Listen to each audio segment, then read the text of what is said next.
Today, we want to investigate whether or not you should add a hot tub to your Airbnb or VRBO vacation rental. Hot tubs are a great luxury to have. When I'm traveling, I like to have a hot tub that I can sit in, and when I'm searching for properties on my favorite booking site, I often enter in a filter for hot tubs, especially if I'm going somewhere cold or someplace where I plan on doing a lot of hiking and want to have a nice relaxing soak after a long day on the slopes. But hot tubs are expensive, and we want to make sure that we're spending our investment capital wisely and purchasing an asset that can improve our revenues and profitability for our vacation rental properties. Now, hot tubs create three main advantages for your property. First off, they increase the perceived luxury and therefore the bookability of your home. Hot tubs also increase the year-round appeal. Like I mentioned earlier, guests might be more willing to travel to your home in the winter or early spring or late fall if you have a hot tub at your home. And third, that hot tub is going to ideally boost your nightly rental revenue, as well as give a nice boost to your reviews, which will in turn lead to more bookings and greater revenues in the future. And that really is the goal of all three of these, to provide an exceptional guest experience, thereby boosting our revenue and our reviews. But hot tubs also have some drawbacks. The three main drawbacks are there is a large upfront cost. A hot tub is going to cost $8,000 to $15,000, depending on its size and how well optioned it is. This is a large upfront cost that we could be investing in other areas in our property or saving up money in order to buy another property or another investment down the line. Second, hot tubs do have maintenance costs, and there are two types of maintenance costs you're going to experience with your hot tub. First, the ongoing maintenance cost, whether you're increasing your cleaner's salary or payment a little bit for them to clean your hot tub, or if you're bringing in a third party to maintain your hot tub on a weekly basis. Additionally, your hot tub is going to break down. The headrests are going to get old, they're going to rip out, they're going to get lost.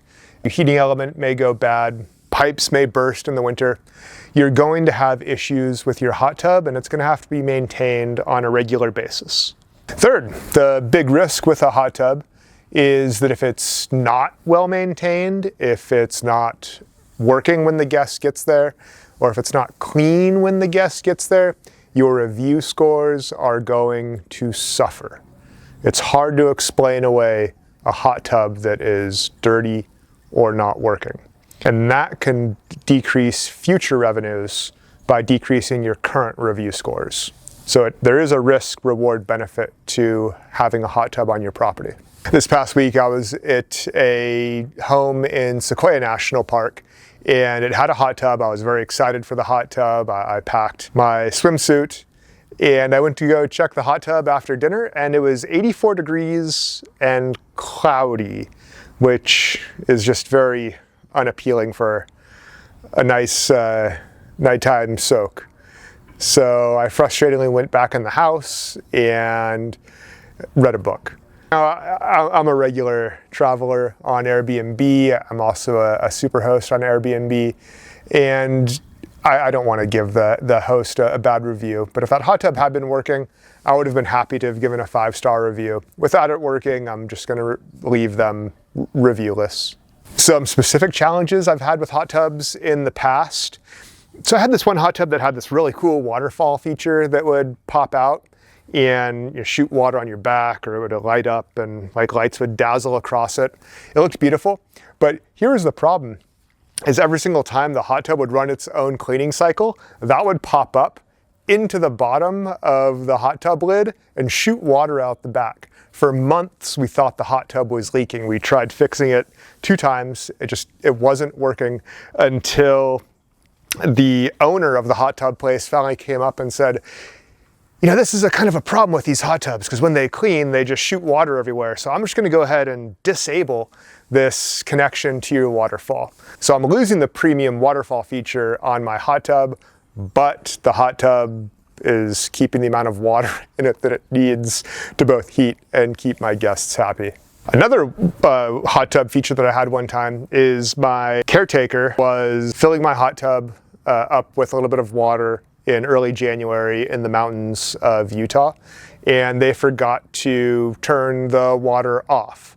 Well, the water overflowed the hot tub, and then the water froze all the way along the hose to the wall, where it then somehow froze against the junction box, shorting out the entire electrical and essentially just shorting the entire hot tub. So we had to get a new hot tub in there ASAP, which is expensive and frustrating enough at any time of the year, but it's particularly difficult when there's a couple feet of snow on the ground around your house. But for all of the horror stories and drawbacks to having hot tubs, I found that having hot tubs in the markets where my homes are has been very beneficial. I do have guests asking me before they book to clarify specifically whether or not the home has a hot tub and whether it's currently operational. In one of my homes, it's a premium home in Moab, I do not have a hot tub, but that house books out tremendously well, so I have not really thoroughly investigated whether or not I should get a hot tub for that home. Now, before I make any investment in my properties, I do like to do a detailed analysis to make sure that I'm spending my money correctly. And we have a lot of great tools to be able to do that. The number one tool that I rely on in determining which capital investments to make in my property is AirDNA. And today I want to run us through some examples. First off, we're going to look at how much value does adding a hot tub to a 2, 3, or 4 bedroom home in Joshua Tree add to the property.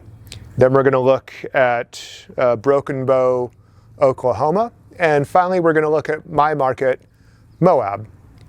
And after we look at how much extra revenue a hot tub will generate in each of those size homes and in each of those markets, we're also going to look at the time to pay off the initial investment in the hot tub, as well as the ongoing ROI that we're going to get from that hot tub. And what we're going to find out is that for some homes, it makes sense to buy a hot tub, and in other homes, it just does not make any sense to have a hot tub because it's not going to earn you any extra money. Here we are on the market overview page for Joshua Tree. To make sure that we're controlling for as many factors as possible, I want to turn on a few filters. So first off, I want to make sure that we're only looking at entire places. I want to make sure that we're comparing similarly priced homes. So let's look at mid-scale and upscale priced homes. And then I also want to control by the number of bedrooms. So first off, let's look at a 2-bedroom home in Joshua Tree. So on average, 2-bedroom homes in Joshua Tree generate $44,700 in annual revenue, an occupancy rate of 55%, and an ADR, or average daily rate, of $240. Now, AirDNA also gives us the ability to break this out with many different amenity filters. So let's see what happens if we do not have a hot tub on our property. For 2-bedroom homes without hot tubs in the Joshua Tree market, they have an annual average revenue of $35,200 and an ADR of $220. So let's see how that changes when we add a hot tub. Mark hot tub, yes. So when we add a hot tub, the revenue jumps up to $48,500 on average with an ADR of $247 and a much higher occupancy rate. Now we're going to crunch these numbers a little bit harder later, but it's looking like at first blush that a hot tub would be a great investment for a 2-bedroom home in the Joshua Tree market. Let's look at what it's like if we make it a little bit bigger home. Let's update bedrooms to 4 bedrooms. And we're still on hot tub, yes. So with a hot tub, you're generating an average of $66,200 on ADR of $433 with a hot tub. Now if we remove the hot tub, let's see what that changes to. That only decreases to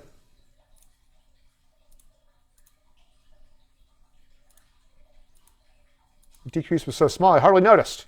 That only decreases to $65,200. So you're only making $1,000 extra per year with a hot tub. Now, after we look at the costs of owning a hot tub, we're probably going to see that that investment doesn't really make sense. Now, let's take a look at Broken Bow Lake, a popular Airbnb location in Oklahoma.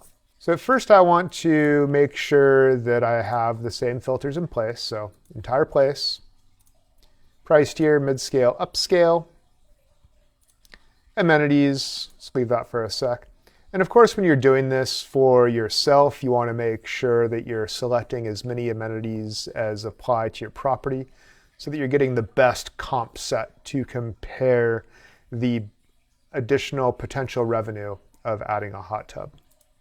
Now let's start with 2 bedrooms like we did in the Joshua Tree market. We see an average annual of $51,900 for all properties, all 2 bedrooms in those tiers that are renting the whole place. Let's see if we say no hot tub. So with no hot tub, we have an average annual revenue of $45,300 on an ADR of 321. Not bad. But let's see what happens if we add a hot tub. This increases tremendously to $52,800 on an average ADR of 324. So we are experiencing a nice bonus from having a hot tub in a 2-bedroom home in Broken Bow Lake. Okay, let's take a look at a 4-bedroom home in the Broken Bow Lake area. So first off, we want to make sure amenities are back to no. Beds and baths, let's drag it over to 4. And we see that a 4-bedroom home in the Broken Bow Lake area is expected to generate $59,000 in annual revenue at an ADR of 565. But what happens when we add a hot tub? It generates almost $20,000 more in annual revenue at $80,800 on 587 of ADR, which suggests that a hot tub is going to be a very profitable investment in the Broken Bow Lake area. Now, of course, we do need to make sure that our home is comparable because this is including mountain view homes, lakefront homes, etc. And a lakefront home, regardless of whether or not it has a hot tub, is probably going to generate more revenue than a mountaintop home. So you do need to make sure that you're tailoring these amenities specifically to your home in order to make sure that your set of comparables, your comp set, is standardized, thereby better controlling the data to make sure that you're getting the best data on whether or not you should invest in one of these homes. Now I want to take the time to show you how I would analyze this with regards to my specific home. So I'm going to go ahead and clear all of these amenities. Go ahead and search for Moab. My home is in the Moab market. And this is going to be the greater Moab market. It is a 2-bedroom home, 2 baths, 6 guests. You can see that a home like that generates an average of $49,500 in annual revenue. That would include essentially all 2-bed, 2-bath, 6-person homes in the Moab area. This home generates about $110,000 in annual revenue, and it places it in the luxury price tier. We also already have a 5-star rating. Let's do 4.9 to 5-star. It has a gold star as one of the most beloved homes on Moab. It's the entire place, and it's a house. So I already see that those are generating $70,000 in annual revenue. Has air conditioning, has parking, does not have a pool. It is pet friendly. We have a fire pit, no ocean view or lake view. It's not ski in or ski out, no sauna. We do have a mountain view. We have outdoor furniture, no beach access, no waterfront. So let's see what that looks like before we take a look at the hot tub. So $98,500 in average annual revenue for a 2-bedroom luxury home in the Moab area. Now, let's see what happens if we do not have a hot tub. Without a hot tub, well, apparently there's not enough data here to support homes without hot tubs. So let's see what happens if we add a hot tub. $98,500. So apparently virtually all of the 2-bedroom homes in this data set have hot tubs. Let's see if we can find my specific home here. It's not that one. It's going to be right here. Let's clear all these filters, zoom in. So here's my home, and this is over the last year, and you can see that it has 2 different listings over the past year. This was the prior owner, and then this is my ownership. We can see that it generated $62,800, and it also generated an additional $30,000, putting it at $93,000 on Airbnb and VRBO. We also have some additional Booking.com bookings that aren't reflecting on here. So we're seeing that even without a hot tub, I am generating the same amount of revenue as houses with hot tubs. So it probably does not make sense to add a hot tub to my home in the Moab market. Now let's head over to Excel and see what this means for our bottom line. So first off, cost of a hot tub can vary widely. I find that install and hot tub and throwing away the old hot tub tends to cost between $8,000 and $15,000 for the type of hot tub you're going to want to put into your short-term rental. Remember, you're buying a hot tub for a short-term rental. You're not buying a hot tub for your home. So sometimes you want to stay away from some of the more gimmicky bells and whistles, such as lit up waterfalls, and focus more on a hot tub that is durable, like a bullfrog hot tub that's going to last you many, many years of use. For the sake of ease, we're going to assume the all-in cost for the hot tub is $10,000. This may go up or down depending on the hot tub you choose. Annual electricity can vary tremendously depending on where your home is and the temperature. Annual electricity costs for heating a hot tub can range from about $225 to $2,000. For the sake of ease, we're going to assume an annual electricity bill of $850 to run that hot tub. I personally spend $200 a month to clean each of my hot tubs. That's a bit on the high end, but let's look at this from the high end. So the annual cleaning costs are around $2,400 per hot tub. And you're not going to repair your hot tub every year, but you're probably going to have to repair your hot tub every 2 to 3 years. My annual estimated repair bill, after that's all averaged out across the years, is about $250 a year, which gives us a total cost per year of $3,500. And now for the fun part. So I've broken this down into 2 and 4-bedroom homes in two 4-bedroom homes in Joshua Tree and Broken Bow Lake. And this is assuming mid-scale, upscale homes renting the entire place. In these columns, we have the without a hot tub number figures, and in these columns, we have the with a hot tub figures.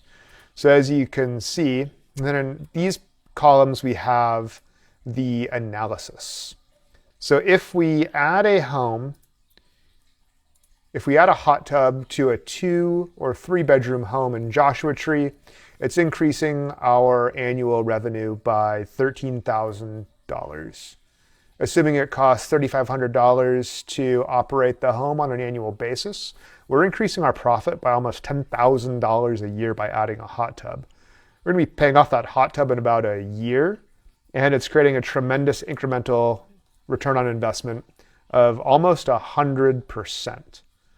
So you're going to want to, of course, narrow down the amenities on your Joshua Tree home. But in this case, an investment in a hot tub in a 2 or 3 bedroom home in Joshua Tree seems to make a lot of sense. It does not make as much sense when we're talking about 4 bedroom homes, because those seem to have a profit decrease. You're going to lose money on a hot tub in Joshua Tree on a 4 bedroom home. Again, you do need to control for more variables that are specific to your home to make sure you're getting the right comp set. But this initial look at the data suggests that a hot tub would not be a good idea, would not be a good way to spend your money on a 4 bedroom home in Joshua Tree. Broken Bow Lake tells a slightly different story. So the 2 and 3 bedroom homes, they do generate modest profit increases. This gives us a payback period of 2.5 to almost 4 years, and an incremental ROI of 26 to 42% for 2 and 3 bedroom homes. And this number is, of course, smaller than 100%, and it's a lot smaller than 180%, but a 26% return on any investment is still a tremendous return on an investment. The richest man in the world, Jacob Fugger, became so by earning an annual ROI of 17% for, 50, 60 years. So you're not doing too bad at 26%, and a hot tub still makes sense as a good investment at those numbers. But there's a tremendous increase in the amount of revenue you're generating in a 4 bedroom home at Broken Bow Lake with a hot tub versus without a hot tub. It's increasing gross revenues by $21,500, resulting in an $18,000 profit increase. You'd be paying off that hot tub in half a year. That's just a ridiculous ROI. And I think that you would want to control for more variables to make sure that there is sufficient data to justify this difference. But it's looking like a 4 bedroom home in the Broken Bow Lake area would make a lot of sense to be adding a hot tub. You may even want to keep that hot tub regularly updated every 5 years if it's generating this kind of revenue, to make sure that you always have the latest and greatest hot tub and massaging experience for your guests. As the data has shown us, a hot tub can be a great investment if you analyze it beforehand and you're putting it in the right sized home in the right market. If you do not do this kind of analysis, you may end up wasting your money on a hot tub in a home that's not going to benefit you financially. However, if you enjoy traveling to your home and you enjoy a soak and it doesn't make complete financial sense, but you're going to find enjoyment out of it, then by all means, get that hot tub for your home. And if you'd like to explore some of the tools that we used in this video, particularly AirDNA, then I do have an affiliate link in the YouTube description, which will give you more information on how to subscribe to AirDNA and use AirDNA. We're going to make this at least a weekly series going forward, so if you found it useful, I'd appreciate it if you gave a follow, and I'll see you next week.